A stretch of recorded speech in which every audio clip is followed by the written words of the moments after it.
Here's a new edition of the Heat Treat podcast. Today we have a very special guest, Bill St. Thomas, Business Development Manager for Lindbergh Furnace Manufacturing. How you doing, Bill? Good. How are you, Carlos? I'm fantastic. Very happy to have you here in the podcast. You have worked in the heat treat business for a while, more than my age. Actually, I wasn't even born yet when you were already talking about furnaces. So can you tell to the audience who Bill St. Thomas is, his background, and some hints about your career? Okay. Well, I've been selling furnaces now for 47 years. I have a combined 55 years in the industry. I got my start, I guess it was sort of in my blood. My grandfather, my dad, my uncle, they're in the high-speed cutting tool business, tool and die makers. And I had another uncle that was ironically a bricklayer that used to reline heat treating furnaces and large industrial furnaces. So I worked midnights with my dad at Ford Motor Company when I got out of high school. And then I also worked during the day with my uncle bricking furnaces. So I went to college and I was relining heat treating furnaces when I was very young. And I went to the university and got an associate's degree in manufacturing and transferred to the university, Wayne State University, where I graduated. And I took a job with Lindbergh Furnace back in '76, I believe it was, as a salesman.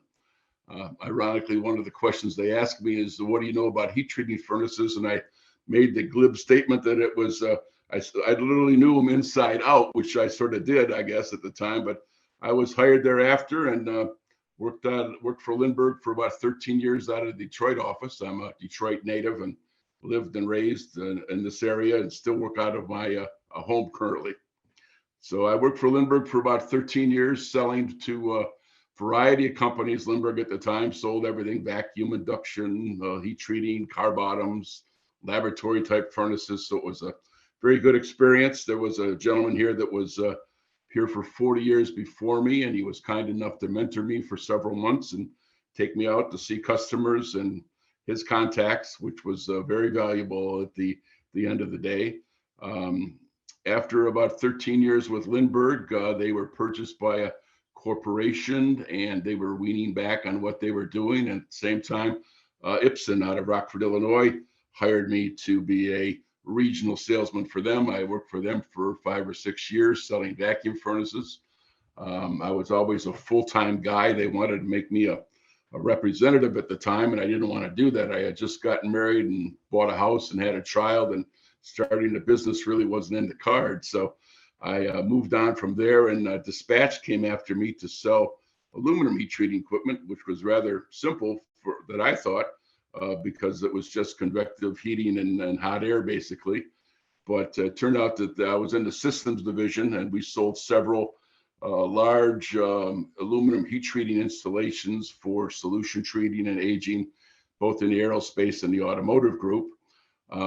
From there, I left. I went to work for Moco, Michigan Oven, a smaller company here in Detroit.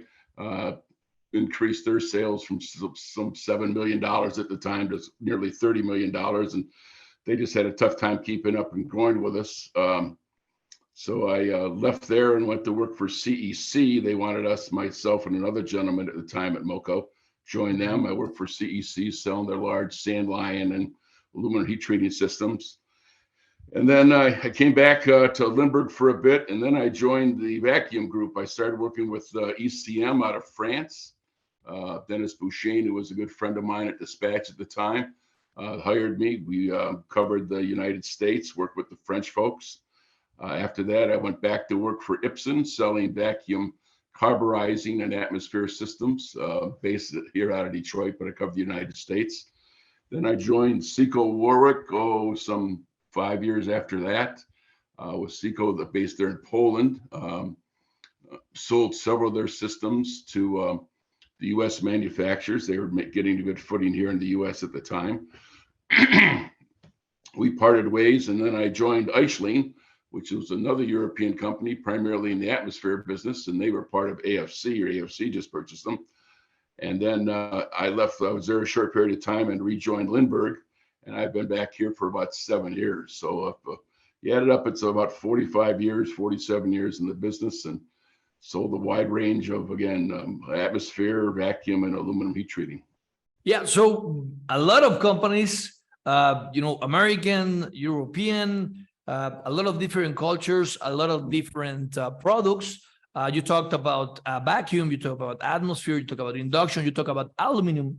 So very wide portfolio. So I got a few questions that would like to ask you. So you've been on sales since 1976, right? Right. And you're still on sales now in 2023. Yes. What has changed? Back in the days, you used to drive with your briefcase, your cards, knock on the company's doors, ask for engineering or purchasing, and say, we like to buy a furnace. You won't do it that way today. So no, you left out probably wearing out. Walk me through, and I like old fashioned, right? I'm a romanticist, but nowadays it has gotten very impersonal. So what has changed? How has it evolved? Well, you left out the part of wearing out about 3 sport coats a year at the time, because you used to wear a sport coat all the time, or a suit back in the days. Suit and tie to sell furnaces. Nobody will do it. Yeah, it's different nowadays. A couple things. What's different, I would say, is that it's still a people-to-people relationship that you have with customers, and I think there's just a matter of forming a trust with customers, sharing your knowledge, sharing your honesty with them. I think that's probably the 2 or 3 most important things in sales, or any type of sales, but it's also in this business, as you know, Carlos, there's no faking it. You either know the answer or have the answer, and if you don't, you have to admit it, and then to be able to respond with the proper answer the customer or an individual might be asking for. But sometimes it's just best to say that's not our business and walk away, or refer them to somebody else. I always found that was always the best policy for me. Selling has changed. Again, as you mentioned, we used to say we used to go chase smokestacks and walk around and look for plants and things like that, and look in the Thomas Registry. But nowadays, people just ring you up on the internet and say, hey, I want to buy a furnace. Have somebody call me, and there's your initial contact. What's important now is to have an inkling or an idea of who they are and what they make and what they're looking for.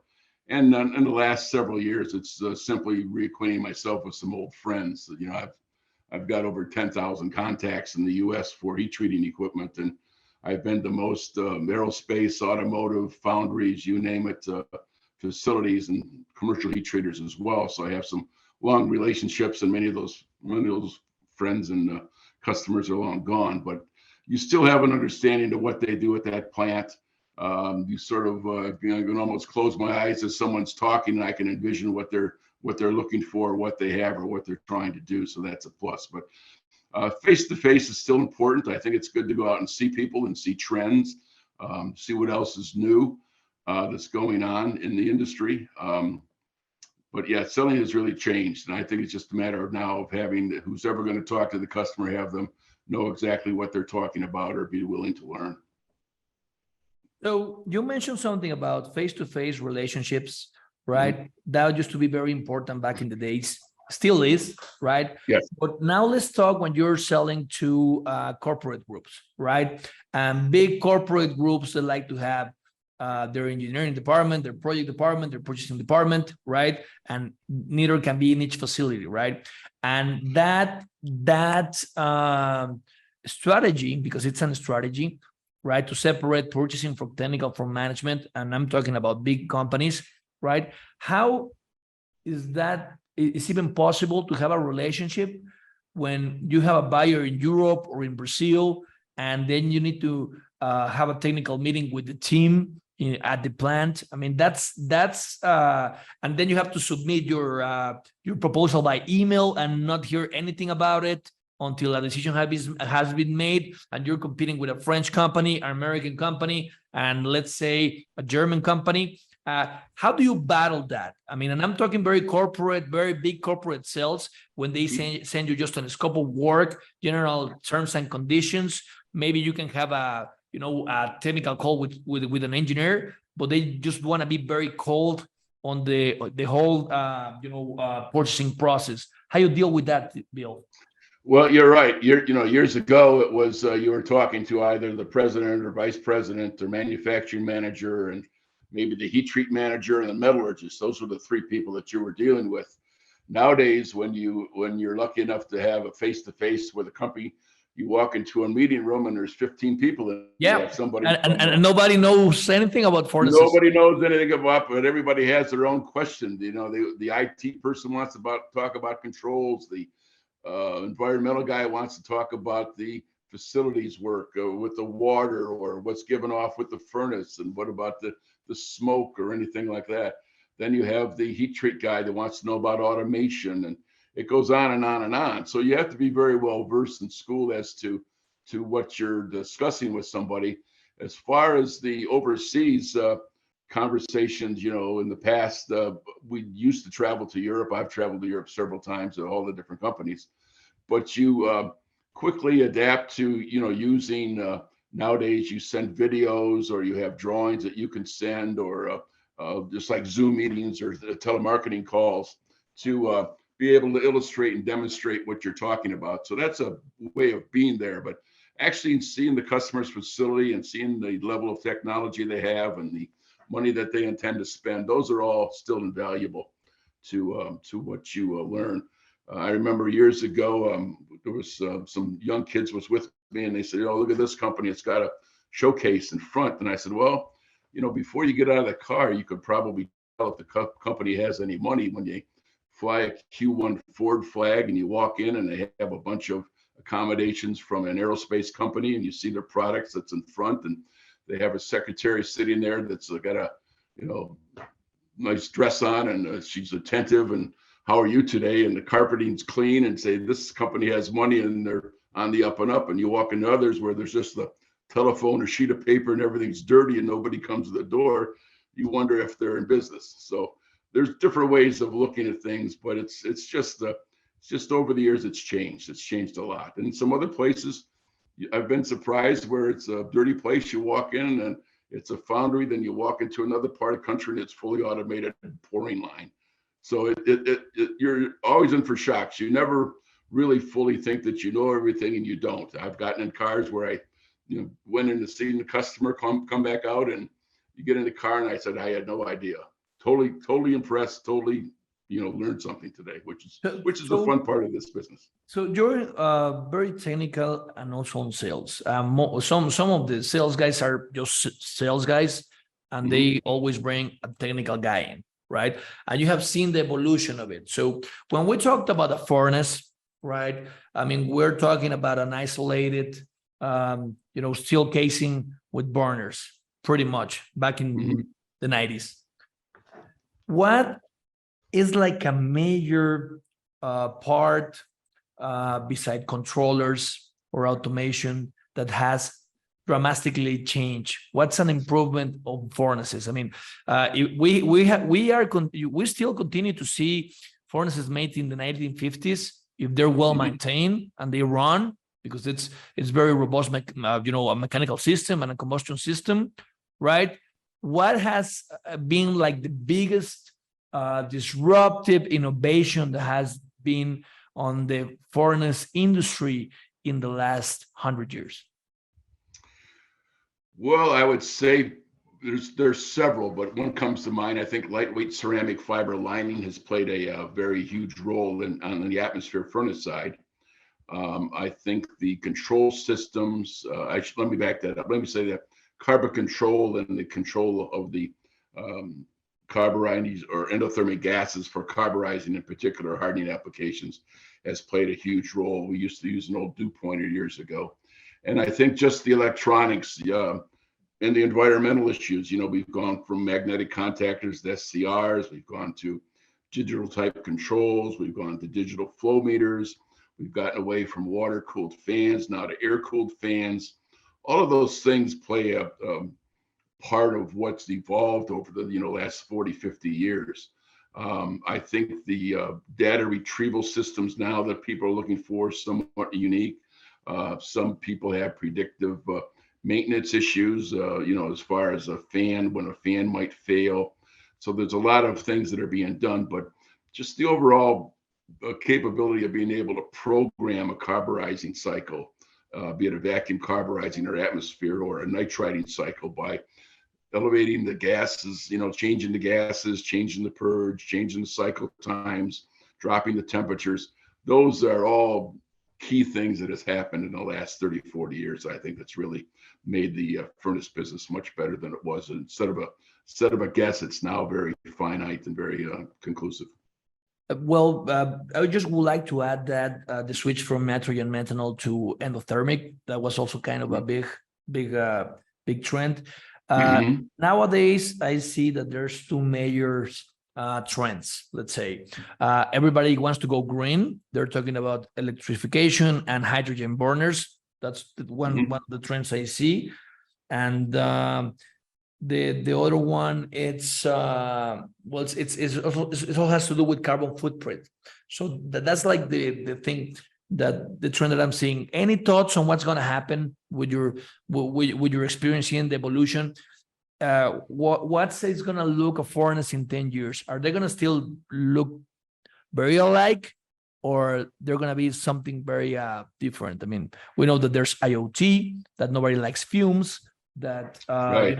Electricity is like a big talk right now on the automotive sector, but we know that process-wise, it just elevate the cost of operating, right? And there's not just the NOx emission, but also the carbon footprint.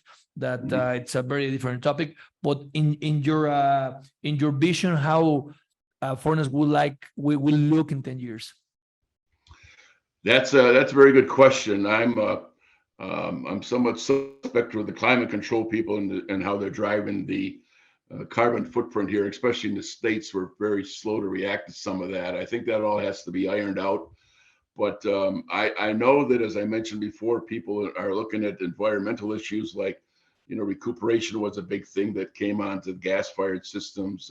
We sell a lot of furnaces nowadays with afterburners for nitriding applications and such, and some foundry work.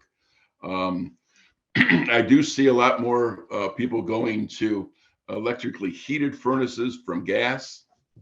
I think the vacuum furnaces has played a great deal in that. I think they've done very well to keep up some of the old, especially on the automotive carburizing line. I go back to the old 2 and 3 and 4 row pusher carburizers that they used to call the fire breathing dragons. Those are now being replaced with multi-chamber low pressure carburizing systems. So environmentally and energy wise, that's a plus. People are looking at energy savings as well. They used to run furnaces late at night if they were electric to get away from peak power demand. Now they try to sequence the furnaces. A lot of the furnace that we're selling now, like quench furnaces, are done with cells where you never start 2 at the same time. You make it automated as possible. So they're not only trying to reduce the energy, they're also trying to reduce the manpower that's required as well. But those are some of the changes. As far as some of the newer carbon footprint and things, I think that still has to be played out. And you have worked in the European companies and American companies. Yeah. Europe has been more push-driven to switch to go green. American furnaces, American companies are more trend to be of massive gas fire. It's America, right? Everything's big, everything's huge. What's your opinion on the different way the markets will approach each other? Because when a European company sells their system to an American company or backwards, there's a cultural shock, right? America wants to go big, big dragon fire, big pushers, right? Because they work, right? They're very robust, solid systems, and they're automated. And German or French companies, or even Austrians, as you mentioned, actually, they're more heavily into mechanic but I will say higher maintenance, right? But they focus a lot on the energy, and Americans focus a lot on the throughput and the cost of operation. What's your opinion on that one? Yeah, the Americans, I'll tell the story from the European side. They said the Americans seem to have a lot of energy and they'll run the furnace until it breaks, and then they'll get on the telephone and start screaming at the sales guy, "How come my furnace doesn't work? Come and fix it." And that is probably a true reflection of how some companies in the U.S. have worked for years. On the European side, they are much more diligent about energy consumption. They also pay a very high issue on spare parts and predictability when something's going to break. So they're much more focused on maintenance and repair, keeping the furnaces working in condition. They'll put meters on fans to say how long a fan might work, and then they'll replace it even before they have to replace it, knowing that it should be replaced. So a lot of that comes from the German, or I'll just say European in general, mindset of how they do things.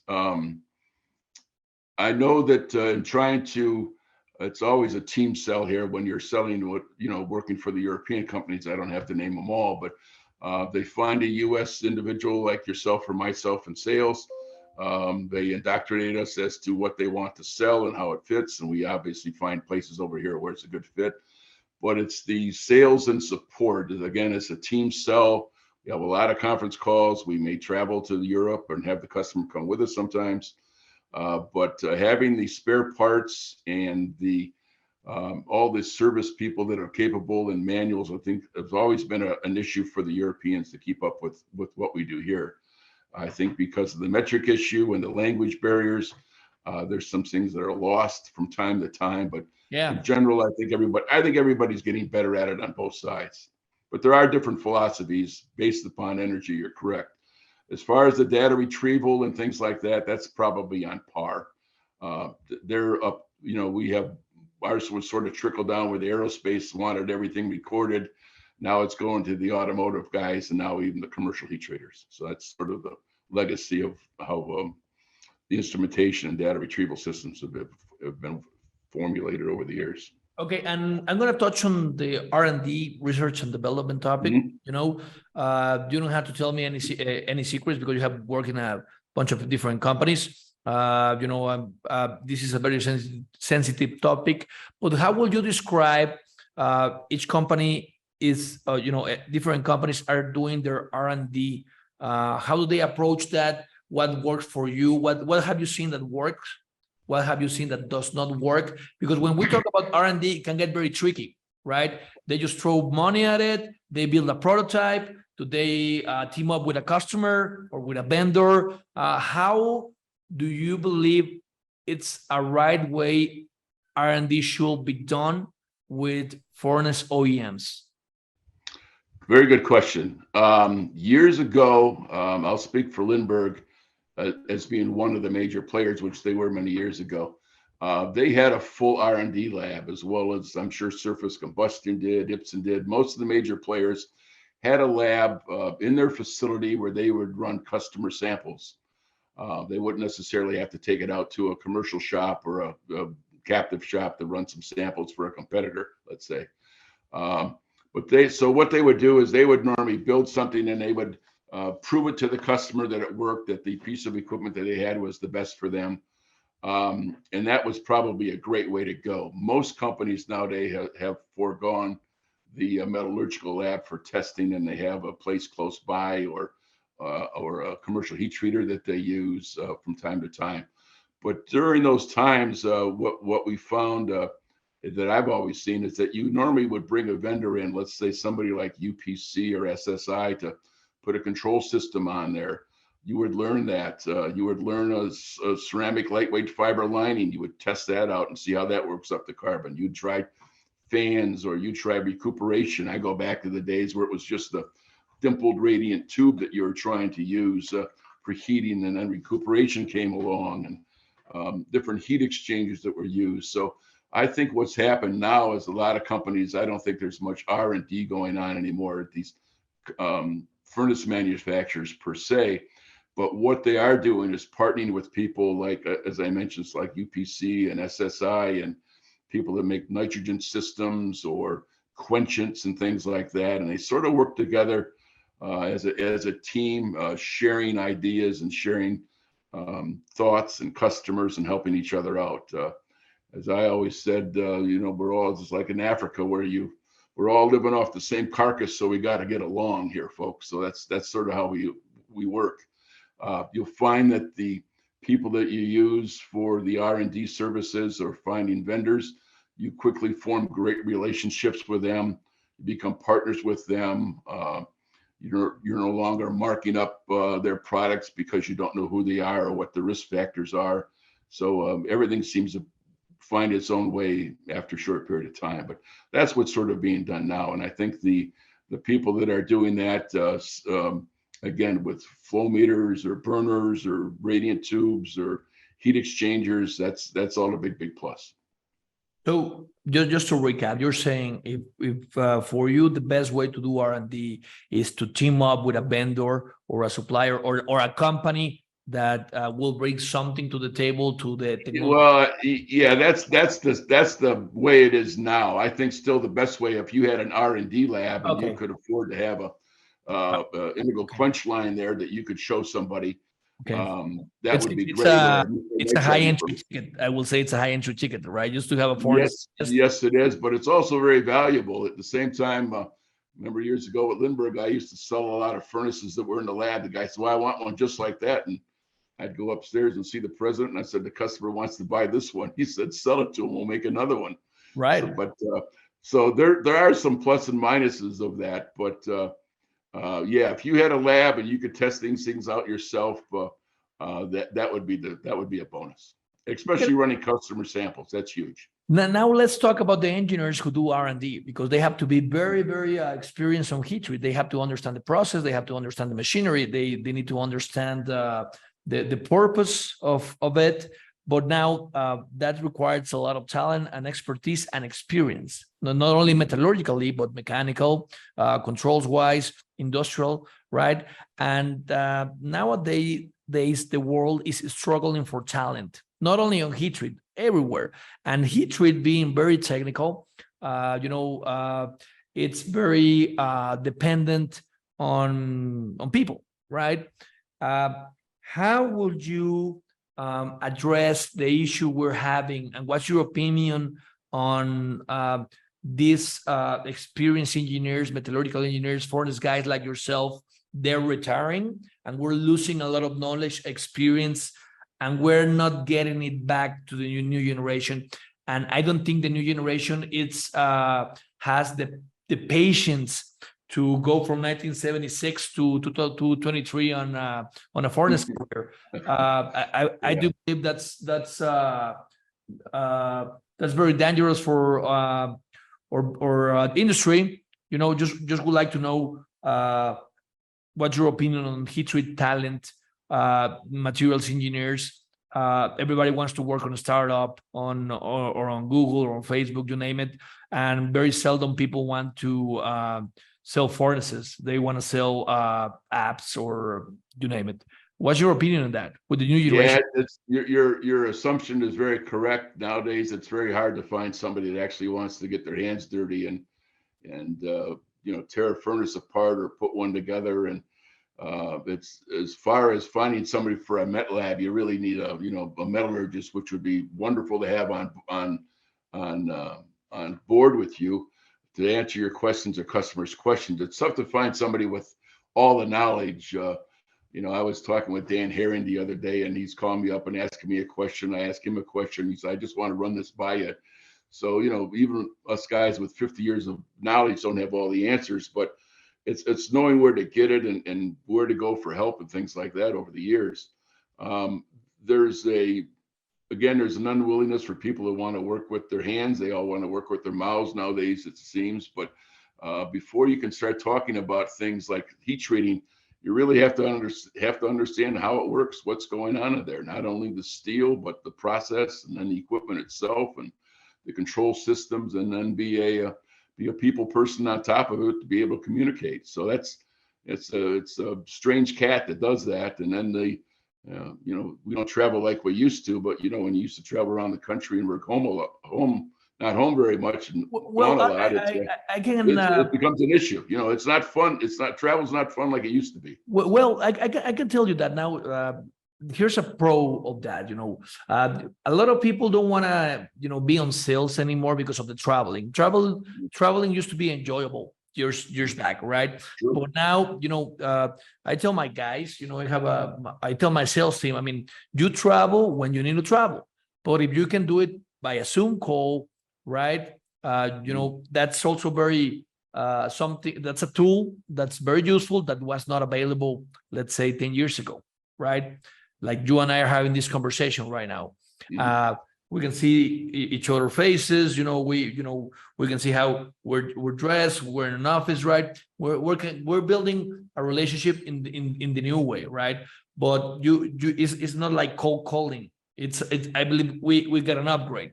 But you still need to travel. You need to still go to the facility to take a look at the process, at the problem, at the solution, or the requirement, to understand if it's a dirty forge or a dirty foundry, or if it is a very, very automated, state-of-the-art auto plant. Let's say, right? To meet if they have trained people, good maintenance crew, if they have space or not, if the ceiling is tall or not, if they're a single process flow company or not, right? So that's also very useful to go and learn looking at the facility, right? So I always encourage.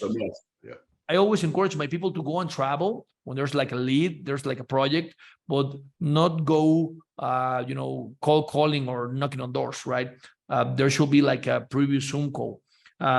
But going back to the talent, the lack of talent situation, how do you think companies should address this challenge? It is a challenge. Probably the most valuable person in the company right now, other than the management, which is valuable, of course, is probably people in engineering that has an engineering background that actually understands heating elements and gas burners and refractory and quenchants. But another person there is somebody that's either worked in a shop for many years, or even better yet, a service manager, a guy that's actually seen the equipment out in the field, makes it work, starts it up, troubleshoots it. Those people are worth more weight in gold. Those are the people that, and if they have a penchant for sales, I think they would probably excel at it.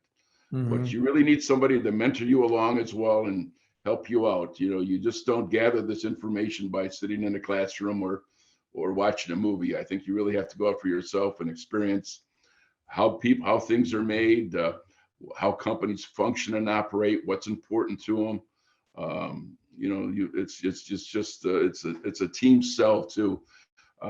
We sell systems nowadays, multi-million-dollar systems. I've never seen the customer. You just do it because you have the knowledge and you transfer the knowledge. You share with them what you're doing and what you've done. You understand their process, and that's a unique situation. Not everybody gets to do things like that, but I didn't get that knowledge by sitting here either. I think it's just you have to travel, you have to see for yourself, and gain that knowledge over the years. Now we'd like to talk about furnace makers, furnace OEMs. There seem to be mergers, acquisitions, joint ventures, and there are not many new furnace makers. I mean, I believe it's not many companies want to enter this market, right? Do you have an opinion on that? Yeah, you're right, Carlos. There's been several mergers. You look at Holdcroft, AFC, Eichling for one is a recent one that we can speak of.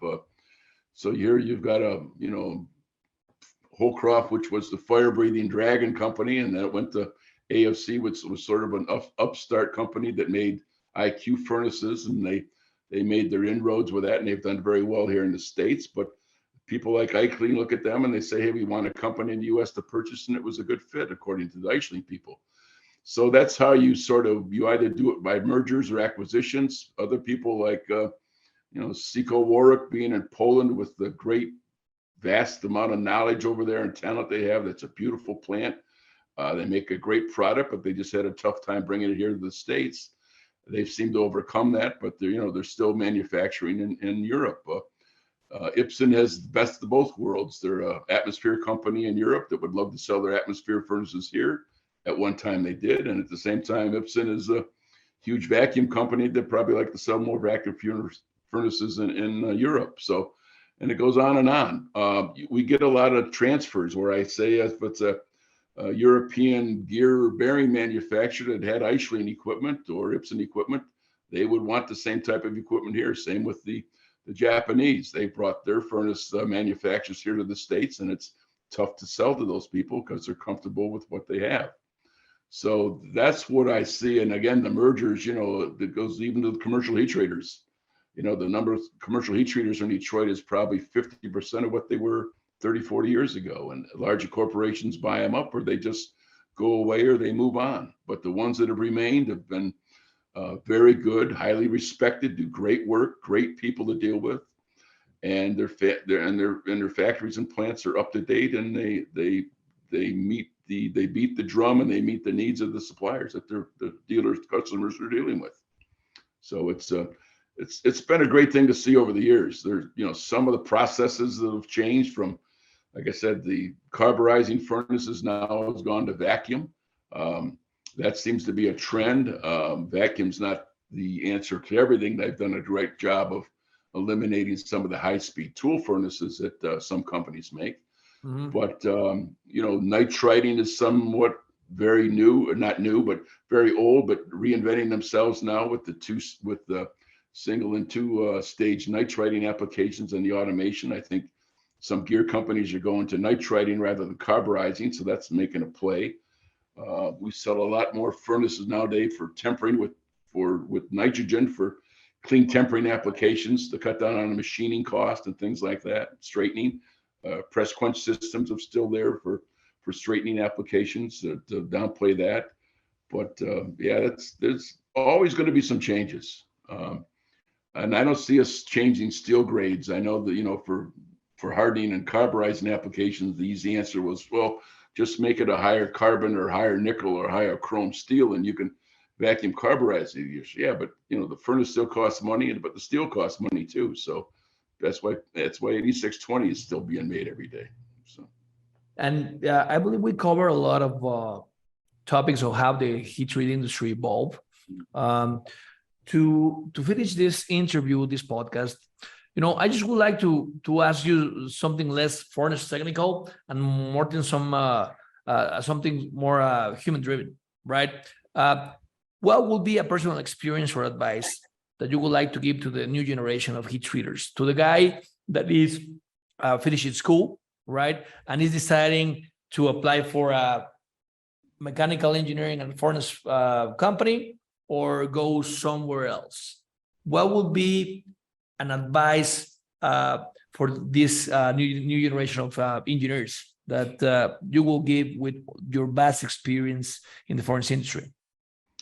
Well, I've been in the furnace industry. I was talking to John Banis the other day over at Euclid Heat Treating, and we had some laughs and shared stories for about a half an hour about what's going on in their lives and why we're still doing this and why we're not doing something else. I think it's in some people's blood or natures or backgrounds, but I think it's most important to have knowledge of yourself, what your capabilities are. I think in my case, I was always a people person, enjoyed talking to people. So I took a job in selling instead of a job at Ford Motor Company years ago. But I think it's important to have a mentor or have somebody there at a company to help you out, to guide you, to tutor you, and to and tell you, hey, you're doing something wrong, and here's how I would do it differently, or here's how I think you might want to consider doing it. Not everybody has the same knowledge. Not everybody has the same personality. Not everybody has the same patience or history or background. So you may have to sell a little differently than somebody else. You might be more technical. Obviously, that just BSing somebody's not going to get it in any business.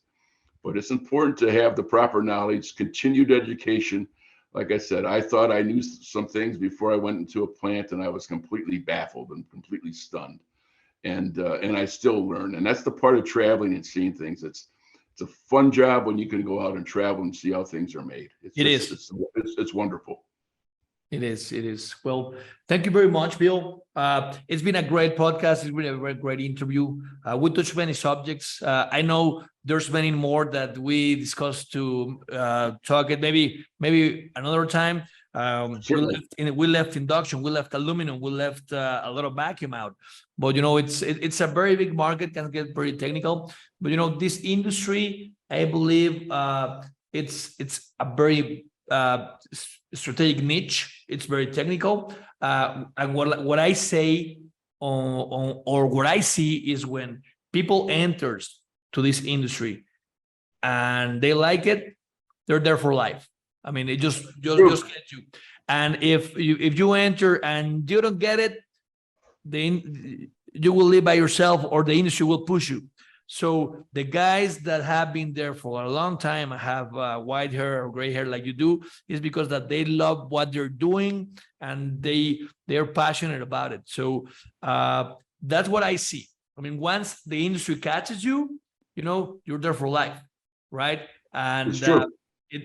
but it takes time, right? Bill, thank you very much. It's been a great podcast. I hope we can do this again. There's so many other topics.